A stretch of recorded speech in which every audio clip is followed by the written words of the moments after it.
สบายดีพี่น้องหมดสุขุสุคนเด้อพี่น้องเด้อมื้อนี้อ้นก็สิมาให้เบิ่งสุดพี่น้องเอ้ยสุดที่อันเอื้อยเพิ่นอยู่ฝั่งไทยเพิ่นซื้อมาให้เด้อพี่น้องเด้อพี่เพิ่นซื้อมาให้เนาะพี่น้องเนาะสุดของคนอ้วนหมู่เพิ่นน่ะขายเพิ่นก็เลย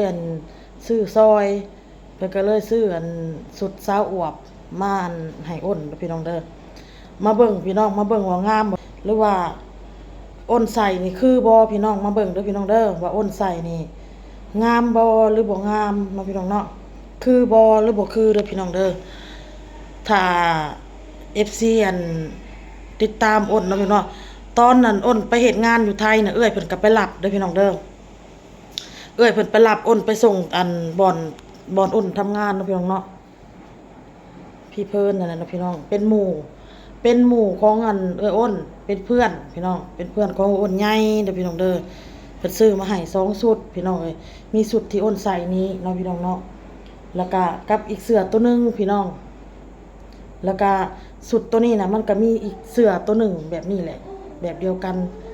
ลายเดียวกันเนาะพี่น้องเนาะแต่อันนั้นมันสิเป็นเสื้อคลุมตัวน่ะตัวนี้มันก็สิออกแบบ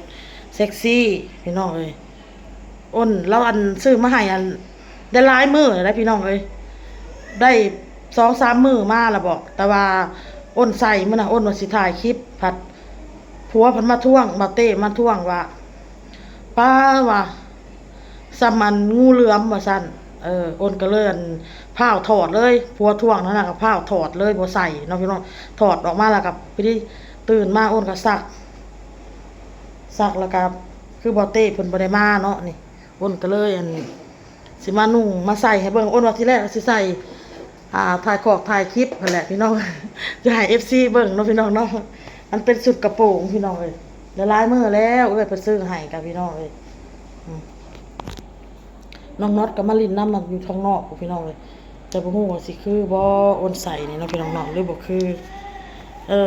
แล้วก็อ้นก็ถ่ายลงกลุ่มนำพี่น้องกลุ่มพะก็ว่าแม่เสือสาวแม่เสือดาวเอามื้อนี้อ้นก็สร้างน้ำสิมาเป็นงูเหลือมอิ่มแหนมเด้อพี่น้องเด้อพี่น้องมาเบิ่งมันก็สิเป็นแบบนี้เด้อพี่น้องเด้ออ้นถ่ายอยู่ในห้องพี่น้องอ้นก็อายน้องน็อตมาลิ้นนำใส่ให้เบิ่งมันเป็นสุดกระโปรงเด้อพี่น้องเด้อนี่ใส่ข้างใน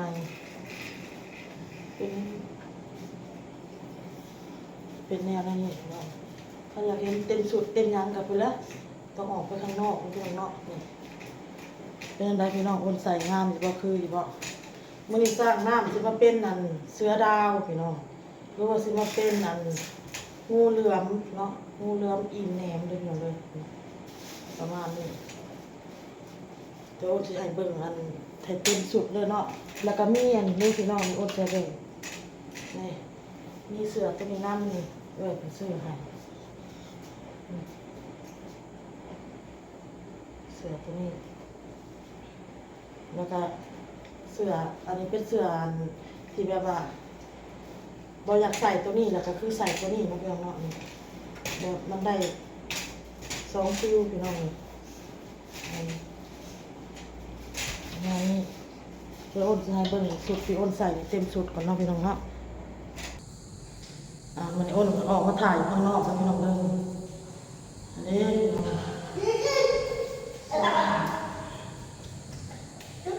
ประมาณลูกกับกบสารวนประมาณนี้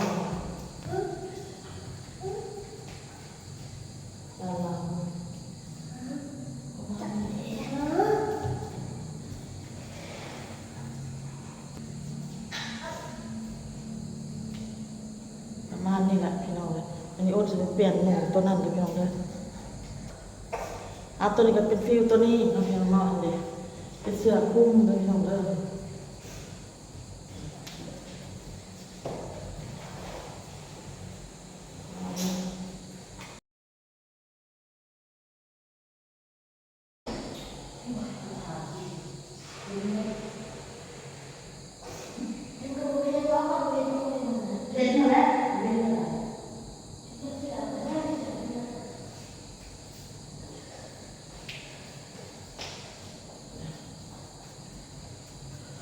ประมาณนี้เด้อพี่น้องเด้อใส่มันก็ใส่สบายมันง่ายพี่น้องเลย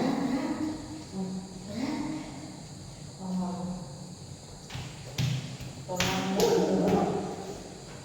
เดี๋ยวอ้นสิใส่อ้นก็สิใส่หนุ่มตัวนี้แหละแต่อ้นสิใส่ตัวนี้ให้เบิ่งเด้อพี่น้องนี่เดี๋ยวสิใส่เนี่ยพี่น้องเบิ่งเสื้อตัวนี้อันนี้ใส่ไปลมกันหนาวประมาณนี้นะพี่น้อง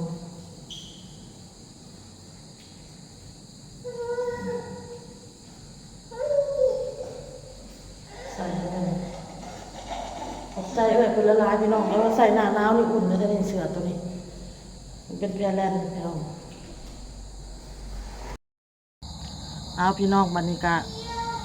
คอมเมนต์เบิ่งเด้อพี่น้องเด้อคอมเมนต์เบิ่งว่าคือบ่หรือบ่คืองามบ่หรือบ่งามเนาะพี่น้องเนาะสำหรับอ้นน่ะใส่ได้หมดพี่น้องเอ้ยคือบ่คือก็ขอแต่ว่านุ่งได้เนาะพี่น้องเนาะนุ่งสบายเสื้อผ้าถือว่าสบายคักพี่น้องเพราะมันใส่แล้วมันบ่รัดนะมันก็เลยเฮ็ดให้เฮาบ่อึดอัดมันก็เลยเฮ็ดให้เฮาสบายเนาะพี่น้องเนาะค่ะพี่น้องเอ้ยเพราะว่าเสื้อผ้าที่อ้นใส่ที่ผ่านมานะคืออ้นใส่บ่ได้อ้นเก็บใส่กระสอบใส่กระทงไว้นั่นกระเป๋าหนึ่งพี่น้องเลยเสื้อผ้าอ้นนะตอนช่วงอ้นยังพันเอากระเป๋าเต้แล้วก็ช่วงนั้นก็คบกันอยู่เนาะก็คบกับหูจักกันอยู่แต่ว่าใส่บ่ได้แหละพี่น้องเลยถามว่าใส่ได้ก็ใส่ได้แต่ว่ามันหัดมันขับมันเป็นสั้นเป็นสั้นอยู่เขาอ้วนกว่าเก่านะตอนนั้นผัดน้ำหนักอ้นก็มีแต่70 ปลายเนาะเดี๋ยวนี้ก็100นะพี่น้อง100 ปลายโลเนาะพี่น้องเนาะ18 โลอ้นอยากไปติดน้ำหนักเบิ่งอยู่อ้นกินข้าวเจ้ามานี่สิเข้าเดือนเลยเพราะว่าหมู่อ้นน่ะเพิ่นก็แนะนำว่าบ่ให้กินข้าวเหนียวให้กินข้าวเจ้าเนาะพี่น้องเนาะมันกินปกติพอกินกะจานนึงระยะจานนึงระยะพุ่นเนาะน้ำหนักเฮาสิลงเองเนาะแล้วก็งดของทอดของมันแต่อ้นยังกินของทอดของมันอยู่เราพี่น้องอ้นบ่ได้งดตัวนี้แต่ก็รู้สึกว่าสบายกระโตอยู่พี่น้องเลยกินไม่รู้ลองมากินกินลองคอมเมนต์เบิ่งพี่น้องเลยเมื่อนี้สร้างน้ำสิมาเป็นสาวงูเหลือมอิ่มแหนมเนาะหรือว่าสาวเสือดาวก็ว่ากันไปเด้อพี่น้องเด้อต่างๆนานาเนาะพี่น้องเนาะกว่าจะมีสายาคือกันเลยพี่น้องบ่แม่นว่าบ่มีได้หลายอยู่แล้วพี่น้องเลยสายาข่อยนะเนาะก่อนอื่นก็ขอบมุกขอบใจเอ้ยเฟิร์นเพิ่นหลายๆเด้อเด้อขอบมุกขอบใจหลายๆที่ซื้อสุดซื้อเสื้องามๆมาให้ก็ขอให้เอ้ยมีสุขภาพร่างกายแข็งแรงเด้อเด้อขอให้เอ้ยเจริญรุ่งเรืองในหน้าที่การงานคุณหลายๆที่ซื้อสุดสวยๆงามๆมาให้น้องเด้อเด้อใส่แล้วก็สบายอ้นก็สิออกไปข้างนอกพี่น้องเลยสิออกไปซื้อถ้าว่าปิดแล้วมาจักเนาะซีพีเนาะอยากออกไปซีพีแหละพี่น้องอยากไปซื้อหมูบดตอนนี้6 โมงทัน8 โมงบ่8 โมงบ่ตอนนี้6 โมงทันอยู่เนาะออโต้ก็ยังให้กินยาพี่น้องเลยใครแน่อยู่บ่ได้ห้อนปานใดมีแต่ขี้มูกเขาแหละย่อยอยู่นี่เขาพูด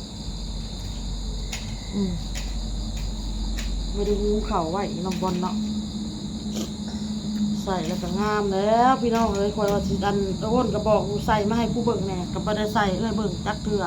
เมื่อนั้นน่ะใส่แล้วสิไปแล้วก็พัวท่วงแล้วก็ถอดออกแล้วก็บ่ได้ใส่บ่ได้ไปเนาะส่งให้สนุกเบิ่งสนุกก็ว่าคืออ้นคือแม่เสือสาวว่ะคือเสือดาวว่า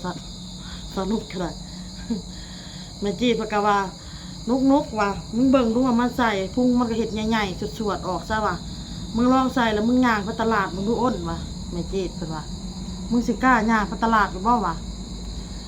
คัดใส่แบบนี้อ้นก็สิกล้าอยู่พี่น้องเอ้ยแต่สุดโตที่มันเซ็กซี่นะอ้นบ่กล้าได้พี่น้องอ้นอายได้เพราะว่าอ้นบ่เคยใส่การที่ใส่ก็ใส่ใส่ผัวแหละผัวก็ท่วงซะว่าคืองูหลอกงูเหลือมแบบนี้อ้นก็เลยถอดออกน้องพี่น้องเนาะเอาขอบมุกขอบใจหลายๆเด้อพี่เฟิร์นเด้อ แล้วก็ขอบมุกขอบใจ FC เบ่สู่คนที่เข้ามารับชมรับฟังแต่ต้นจนจบพี่น้องเอ้ยมีแต่คอมเมนต์มาพี่น้องเอ้ยว่าอ้นใส่อะงามอยู่บ่พี่น้องเอ้ยคืออยู่บ่เนาะสำหรับอ้นน่ะอ้นมักเลยพี่น้องเอ้ยเพราะมันใส่สบายเนาะใส่สบายใส่คือโอเคเด้อพี่น้องเด้อลาไปก่อนพี่น้องคลิปนี้ค่ะพอกับคลิปหน้าพี่น้องสบายดีบ๊ายบาย